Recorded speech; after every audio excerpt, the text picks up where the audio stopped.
సత్యవతీదేవి చెప్పడంతో భీష్ముడు స్వయంవరంలో గెలవడానికి కాశీ రాజ్యానికి వెళ్తాడు. కాశీ మహారాజుకి ముగ్గురు కూతుర్లు అంబ, అంబిక, అంబాలిక. వీరిలో అంబ శాల్వ మహారాజును ప్రేమిస్తుంది. భీష్ముడు కాశీ రాజ్యానికి వచ్చాక భీష్ముడిని చూసి అందరూ అతడితో యుద్ధం చేసి గెలవడం అసాధ్యమని ఎవరూ యుద్ధం చేయడానికి ముందుకు రాలేదు.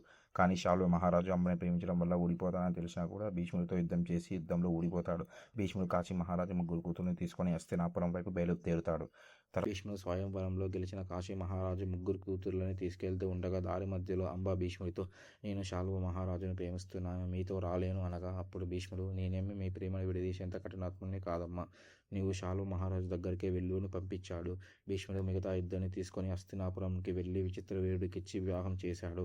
అంబ శాల్వ మహారాజు దగ్గరికి వెళ్ళగా అప్పుడు శాల్వ మహారాజు, నేను స్వయంవరంలో ఊడిపోయాను కావున నేను నిన్ను వివాహం చేసుకోలేననగా బాధతో అంబ హస్తినాపురానికి బయలుదేరింది. హస్తినాపురంలో మంచి రోజులు వచ్చాయనుకునేలోపే విచిత్రవీరుడు వారసుడు లేకుండా మరణించాడని భీష్ముడు బాధపడుతూ ఉండగా అప్పుడు అంబ వచ్చి, నువ్వే నన్ను స్వయంవరంలో గెలిచావు కాబట్టి నన్ను వివాహం చేసుకోమనగా అప్పుడు భీష్ముడు, ఈ జన్మలో బ్రహ్మచారిగానే ఉంటానని నేను ప్రతిజ్ఞ చేశానని చెప్పాడు. అప్పుడు అంబ, నేను దేశమంతా తిరిగి ఓ గొప్ప మహారాజు సహాయంతో నీతో యుద్ధం చేసి నిన్ను నీ వంశాన్ని నాశనం చేస్తానని చెప్పింది.